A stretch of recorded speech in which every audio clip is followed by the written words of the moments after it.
नमस्कार मित्रों, आपका पुनः स्वागत है YouTube चैनल प्रज्ञा मैथ क्लब में। आशा है आप स्वस्थ एवं सुरक्षित होंगे अपने परिवार सहित।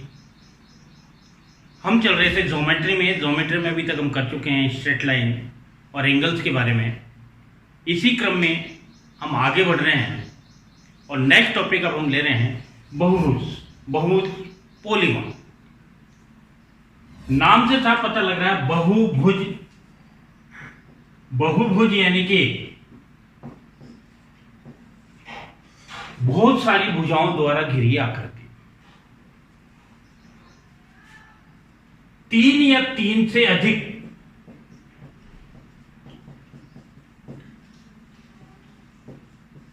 भुजाओं से घिरी जो आकृति है, इस आकृति को आप बहुभुज कहते हैं। इस बहुभुज का नाम फिर इसमें भुजाओं की संख्या के आधार पर अलग अलग हो जाता है। जैसे यदि मान लीजिए तीन भुजाओं से घिरी हुई बंद आकृति है तो इसको आप त्रिभुज नाम देते हैं। चार भुजाओं से घिरी आकृति है तो इसको आप चतुर्भुज नाम देते हैं। पांच भुजाओं से घिरी आकृति है तो इसको पंचभुज नाम देते हैं। छह भुजाओं से घिरी आकृति है तो ये षष्ठभुज कहलाती है। And up to so on. तीन भुजाओं से घिरी आकृति त्रिभुज ट्राइंगल, चार भुजाओं से घिरी आकृति चतुर्भुज क्वाड्रिलेटर, पांच भुजाओं से घिरी आकृति पंचभुज पेंटागन, छह भुजाओं से घिरी आकृति षष्ठभुज hexagon and up to so on. जितनी संख्या आपके पास भुजा की है उसके आधार पर इसका नेमिंग किया जाता है और इसको कॉमन फॉर्म में आप नाम देते हैं बहुभुज यानी कि पॉलीगॉन। बहुभुज के संदर्भ में यदि बात करते हैं तो किसी बहुभुज में अंतःकोण की बात करें, जैसे त्रिभुज है, त्रिभुज में ये तीनों मिलकर अंतःकोण, तो इन तीनों अंतःकोणों के योग की बात करें। या चतुर्भुज है तो चतुर्भुज में बनने वाले आपके पास ये कोण, ये कोण, ये कोण, ये कोण, ये चारों अंतःकोण है।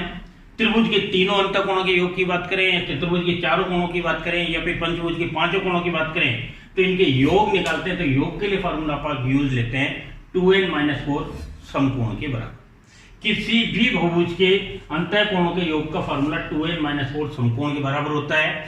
समकोण का मतलब 90 डिग्री, यानी कि 2n-4 गुणा 90 डिग्री के बराबर। जैसे त्रिभुज की बात करते हैं तो त्रिभुज में हम जानते हैं भुजाओं की संख्या 3 है।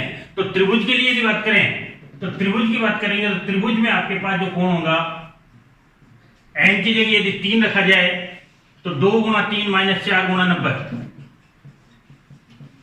2 गुणा 3, या भुजाओं की संख्या 3 है, n के स्थान पे 3 रखा, 2 गुणा 3 -4 गुणा 90, 3 दूनी 6, 6 -4 2, 2 गुण 90 से किया तो 180, यानी कि त्रिभुज के तीनों कोणों का कुल योग 180 होता है। मान लीजिए हम बात करें चतुर्भुज की, तो चतुर्भुज में बात करें तो चतुर्भुज में आपके पास भुजाओं की संख्या 4 होती है, और 4 होती तो n के स्थान पर 4 रखें तो 2n-4 2 into 4 -4 और इंटू 90, 4 दूनी 8, 8 -4 4, और 4 गुणा 90 यानी कि 360, यानी कि चतुर्भुज के चारों कोणों का योग 360 डिग्री होता है।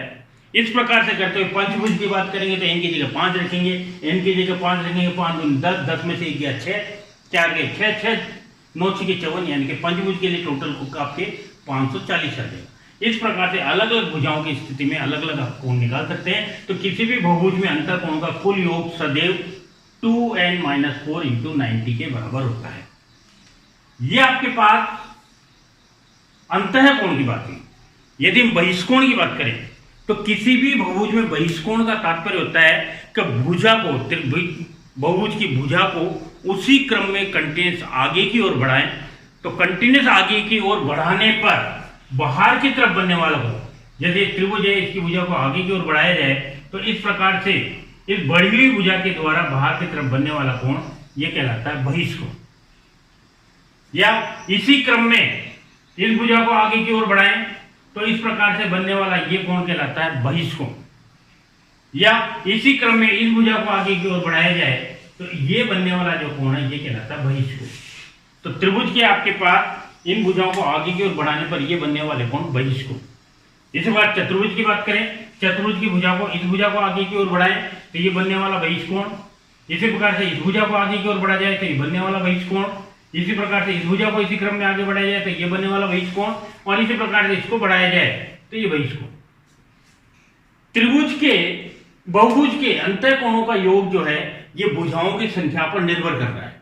n का मान परिवर्तित होते ही अंतःकोण का योग का मान परिवर्तित होता है। लेकिन यदि हम बहिष्कोण की बात करते हैं तो किसी भी बहुभुज में बहिष्कोण का योग भुजाओं की संख्या पर निर्भर नहीं करता है, और किसी भी बहिष्कोण में, किसी भी बहुभुज में बहिष्कोणों का कुल योग सदैव 360 डिग्री होता है। भले भुजा कितनी भी हो, त्रिभुज है तो भी उसके 3 बहिष्कोण होंगे और तीनों बहिष्कोणों का योग 360 डिग्री। चतुर्भुज की बात करें तो उसमें 4 बहिष्कोण होंगे और चारों बहिष्कोणों का योग भी 360 डिग्री। पंचभुज की बात करेंगे तो उसमें 5 बहिष्कोण होंगे और उन पांचों बहिष्कोणों का योग वही आपके 360 डिग्री। यानी कि कुल योग जो है, बहिष्कोण का कुल योग जो है वो भुजाओं की संख्या पर निर्भर नहीं करता है। बहुभुज की भुजा चाहे कितनी भी हो, बहिष्कोण सदैव 360 डिग्री ही होगा। तो बहिष्कोणों का कुल योग सदैव 360 डिग्री और ये भुजा पर निर्भर नहीं करता है। तो बहिष्कोणों का योग हमेशा 360 डिग्री, भले भुजा कितनी भी हो, त्रिभुज, चतुर्भुज, पंचभुज, प्रत्येक स्थिति में आपके कोण 360 डिग्री प्राप्त होता है। यदि आपके पास बहुभुज में भुजाओं की लंबाई एक समान है, प्रत्येक भुजा की लंबाई एक समान है, तो इस प्रकार के बहुभुज को आप नाम देते हैं समबहुभुज।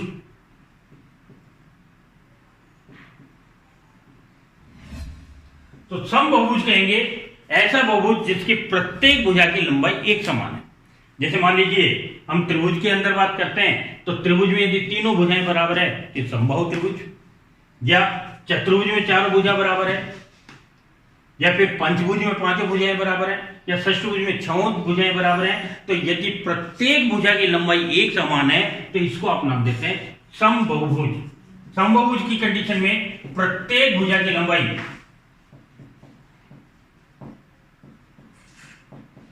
एक समान होती है। समबहुभुज में प्रत्येक भुजा एक समान लंबाई की होगी। भुजा एक समान लंबाई की है तो इस स्थिति में इनके अंतःकोण जो होते हैं ये भी समान मान के होते हैं। यानी कि इसके जो आपके अंतःकोण होता है ये भी एक समान होता है। तो भुजा की लंबाई भी एक समान और प्रत्येक अंतःकोण भी एक समान होता है। प्रत्येक भुजा की लंबाई एक समान होगी, प्रत्येक अंतःकोण एक समान होगा, और इस स्थिति में प्रत्येक अंतःकोण यदि ज्ञात करते हैं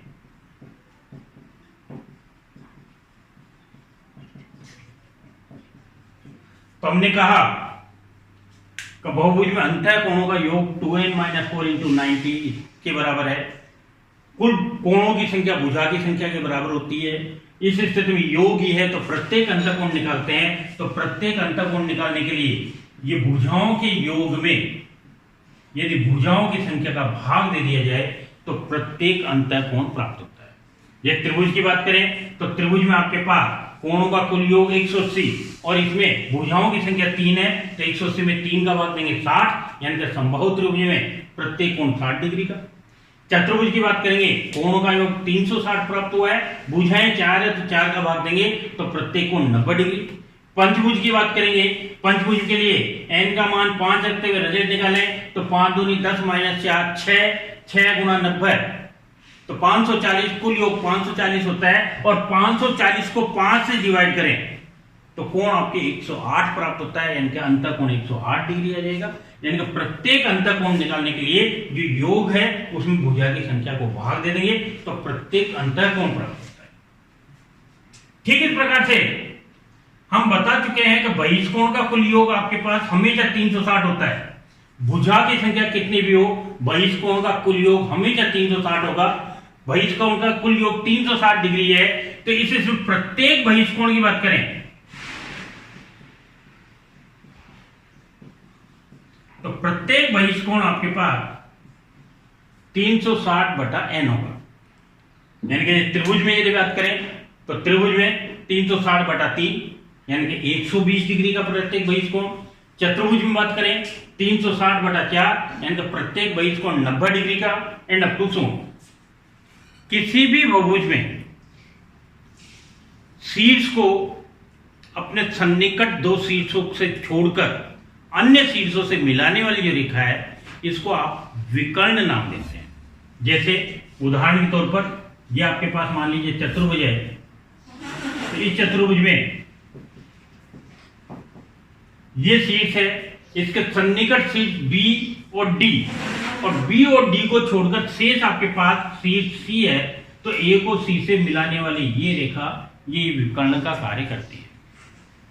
अगेन ऐसे बी की बात करें तो बी के अंतर्गत ए और सी को छोड़कर शेष शीर्ष डी है, तो डी से मिलाने वाली ये रेखा ये विकर्ण कहलाती है।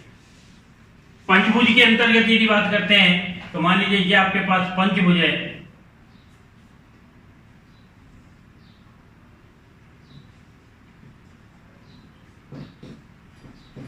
तो इसमें शीर्ष ए के लिए बात करें तो शीर्ष ए के सन्निकट शीर्ष आपके पास बी और ई, और बी और ई को छोड़े तो शेष आपके पास सी और डी, तो ए को सी से मिलाने वाली रेखा और ए को डी से मिलाने वाली रेखा ये दोनों आपके पास इसके विकर्ण होंगे। नेक्स्ट टाइम ऐसे बी की जब बात करेंगे तो बी के सन्निकट शीर्ष ए और सी को छोड़कर शेष शीर्ष आपके पास डी और ई, तो बी को डी से और बी को ई से मिलाने वाली रेखा ये इसके विकर्ण को प्रदर्शित करे। ऐसे जब सी की बात करेंगे तो सी के लिए बी को और डी को दोनों को छोड़ने के पश्चात बाकी शीर्ष आपके पास ए और ई, और इन दोनों को मिलाने वाली ये जो रेखा है ये विकर्ण का कार्य करती है। तो विकर्ण का तात्पर्य कुल मिला के किसी भी शीर्ष के सापेक्ष क्रमागत शीर्षों को छोड़कर उसके सन्निकट शीर्षों को छोड़कर शेष शीर्षों को उस शीर्ष से मिलाने वाली जो रेखा है ये विकर्ण कहलाती है। और किसी भी बहुभुज में विकर्णों की संख्या जो है इसके लिए फार्मूला यूज लेते हैं n × n - 3/2। यहां n वापस वही भुजा, यदि हम चतुर्भुज की बात करेंगे तो n की जगह 4 रखा, n की जगह 4 रखेंगे, n की जगह 4 रखेंगे तो 4 में से गया 3 - 1 और आपके पास ये 4 × 4/2 2, यानी कि चतुर्भुज में विकर्णों की संख्या की बात करेंगे तो 4 - 3/2 तो 2 हुई। पंचभुज में यदि विकर्णों की संख्या की बात करेंगे तो 5 - 3/2, 5 - 3 2 से 2 कैंसिल हो जाएंगे, रिजल्ट आया 5, यानी कि इसमें विकर्णों की संख्या होगी 5। यानी किसी भी बहुभुज में विकर्णों की संख्या की बात करते हैं तो विकर्णों की संख्या के लिए फार्मूला होता है n × n - 3/2। किसी भी बहुभुज में प्रत्येक शीर्ष पर बनने वाले अंतःकोण और बहिष्कोण का कुल योग सदैव 180 होता है। तो बहिष्कोण पता होने पर अंतःकोण और अंतःकोण पता होने पर बहिष्कोण इस आधार पर भी ज्ञात किया जा सकता है। जैसे उदाहरण के लिए पंचभुज में समबाहु पंचभुज है तो इसमें प्रत्येक अंतःकोण 108 डिग्री का होता है और अंतःकोण 108 डिग्री का है तो इसका बहिष्कोण जाहिर सी बात है कहीं 72 डिग्री हो जाएगा, ताकि दोनों का कुल योग 180 हो जाए। तो प्रत्येक अंतःकोण और बहिष्कोण इन दोनों का टोटल योग सदैव 180 होगा। नाउ बहुभुज जो है इनके कोणों के आधार पर बहुभुज को हम 2 प्रकार से परिभाषित करते हैं, एक उत्तल और एक अवतल बहुभुज। Convex and concave. Convex and concave आपके पास बहुभुज, यदि आपके पास कोई बहुभुज इस प्रकार से है कि इसका प्रत्येक कोण 180 से कम है, कोई भी कोण 180 से अधिक नहीं है, तो ऐसे बहुभुज को हम उत्तल बहुभुज नाम देते हैं। उत्तल बहुभुज की विशेषता रहेगी कि इसका प्रत्येक आपके पास विकर्ण जो है ये पूर्ण रूप से बहुभुज के अंदर ही स्थित होगा। लेकिन यदि बहुभुज में एक भी कोण 180 से अधिक हो जाता है तो फिर उसको आप अवतल बहुभुज नाम देते हैं। और अवतल बहुभुज की विशेषता होती है कि अवतल बहुभुज में कम से कम एक विकर्ण बहुभुज के बाहर की ओर स्थित होता है। ऐसा आपके पास बहुभुज जिसके सभी कोण 180 से कम है, जैसे ये कोण, ये कोण, ये कोण, ये कोण, इनमें से कोई भी कोण 180 से अधिक नहीं है तो ये आपके पास उत्तल आकृति है, उत्तल बहुभुज है, उत्तल चतुर्भुज है।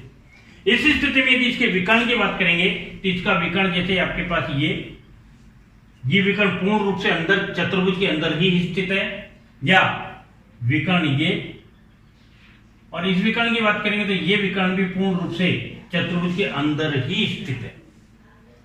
लेकिन इसकी बात करें तो यहां देखिए ये कोण आपके 180 से कम है, ये 180 से कम है, ये 180 से कम है, लेकिन ये कोण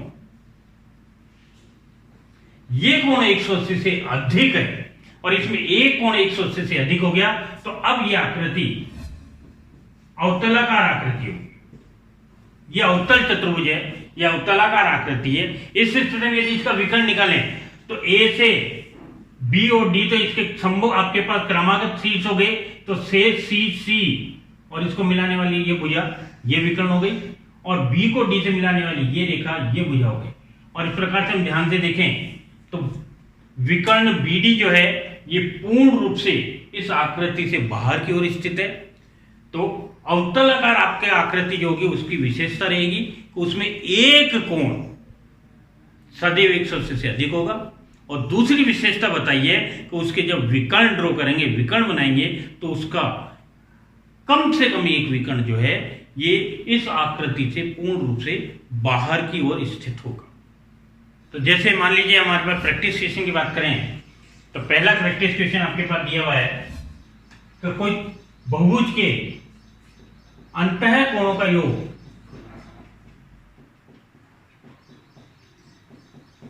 इस बहुभुज के बहिष कोणों के योग का दुगना है, बाह्य कोणों के योग का दुगना बताया है।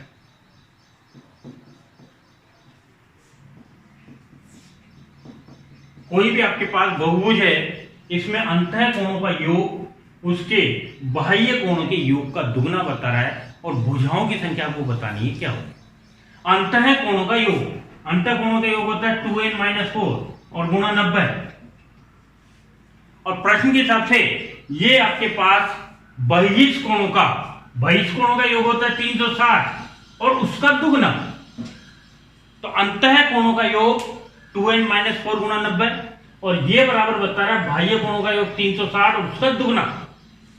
इस हिसाब पे अब इसको सॉल्व आउट करें, कैलकुलेशन करें तो ये 90 है इधर जाएगा बटे में जाएगा तो 2 गुणा 360 और बटे 90 से कट गया 4 तो 2n-4 बराबर 8 यानी कि 2n बराबर 4 इधर जाके प्लस का 12 तो n बराबर 6 यानी कि कुल भुजाओं की संख्या हो जाएगी 6। ठीक है, इस प्रकार से अगले क्वेश्चन के बारे में बात करें। इसी टाइप से नेक्स्ट क्वेश्चन दिया आपके पास कि किसी बहुभुज में अंतः कोण और बाह्य कोण दोनों का अनुपात 2:1 है और 2:1 है तो भुजाओं की संख्या कितनी है ये आपको ज्ञात करना है। बहुभुज में अंतः कोण और बाह्य कोण इन दोनों का अनुपात 2:1 बता है। तो 2:1 अनुपात है यानी कि आपके पास यदि बाह्य कोण x मानते हैं तो बाह्य कोण x है तो अंतः कोण उसका दुगना 2x हो जाएगा। बाह्य कोण यदि x मानते हैं तो अंतः कोण 2x, क्योंकि अनुपात प्रश्न में दिया है कि अनुपात 2:1 है। हमने बताया है कि किसी भी शीर्ष पर बनने वाले अंतः कोण और बाह्य कोण इन दोनों का योग जो होता है यह हमेशा 180 डिग्री होता है।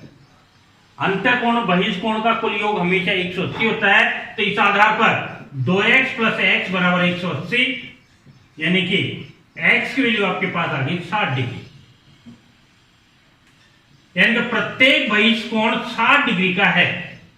यहां रिजल्ट आया कि बहिष कोण 60 डिग्री का है, प्रश्न ने भुजाओं की संख्या पूछी है, प्रश्न ने भुजाओं की संख्या पूछी है, तो इसका मतलब भुजाओं की संख्या जो होगी ये हमने बताया हुआ है 360 बटा हुआ बहिष्कोण, यानी कि बहिष्कोण को 360 से डिवाइड कर देंगे तो ये आपके भुजाओं की संख्या को प्रकट करेगा, और इस प्रकार से भुजाओं की संख्या आपके पास प्राप्त हुई 6, यानी कि ये जो बहुभुज है इसमें भुजाओं की संख्या 6 होगी।